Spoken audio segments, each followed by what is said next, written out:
આપણે આ સરગવો લીધો છે તો આપણે સરગવાની કઢી બનાવવાની છે. તો હરગવાની કઢી બનાવવા માટે આપણે હરગવાને સરસ કટિંગ કરી નાખ્યો છે અને આપણે આ છાશ લીધી છે. તો આપણે કઢી બનાવવાની છે. તો કઢી બનાવવા માટે આપણે એના અંદર ચણાનો લોટ નાખવાનો છે. 1.5 ચમચી નાખીશું.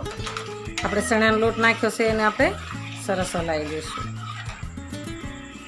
પછી આપણે એની અંદર લીલા મીઠા લીમડાના પત્તા એડ કરીશું. પછી આપણે 2 આખા મરચાં નાખીશું. એમાં આપણે મરચાંની કટિંગ કરીને મરચાં લીધા છે તો એ આપણે અંદર એડ કરીશું. આપણે છાશ ખાટી છે એટલે આપણે અડધો ગ્લાસ પાણી એડ કરીશું. આપણે સ્વાદ પ્રમાણે મીઠું નાખીશું.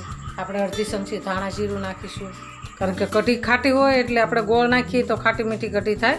તો આપણે અંદર એડ કરીએ. પછી આપણે બધા મસાલા તૈયાર થઈ ગયા છે. તો આપણે હવે આને ઉકળવા મૂકવાની છે. તો આપણે હરગવો લીધો છે તો હરગવાને આપણે અંદર એડ કરી દઈશું.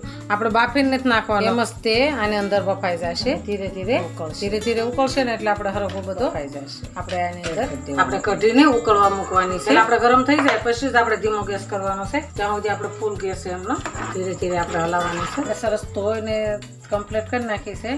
તો આપણે હવે એને કુકરમાં એડ કરીશું. તો આપણે આ ખીચડી કુકરમાં એડ કરી દઈશું. આપણે એની અંદર 3 ગ્લાસ પાણી એડ કરવાનું છે. સ્વાદ પ્રમાણે આપણે મીઠું એડ કરીશું. તો આપણે આને ગેસમાં આને 3 સીટી થવા દેવાની છે ખીચડીની. તો આપણે એને ગેસે મૂકીશું. આપણે હવે કઢીનો વઘાર કરવાનો છે. તો એની અંદર આપણે 1 પાવડું તેલ એડ કરીશું. આપણે તેલ ગરમ થાય એટલે એમાં રાઈ એડ કરીશું.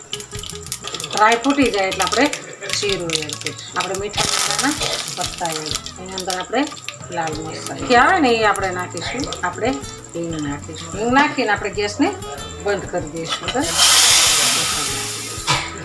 આપણે ઉતારી દઈશું કઢીને. આપણે કઢી ખીચડી સરસ તૈયાર છે. તો હાલો ખાવા. જો અમારો વિડીયો ગમે તો લાઈક, શેર અને સબસ્ક્રાઈબ કરી દેજો. રાધે રાધે.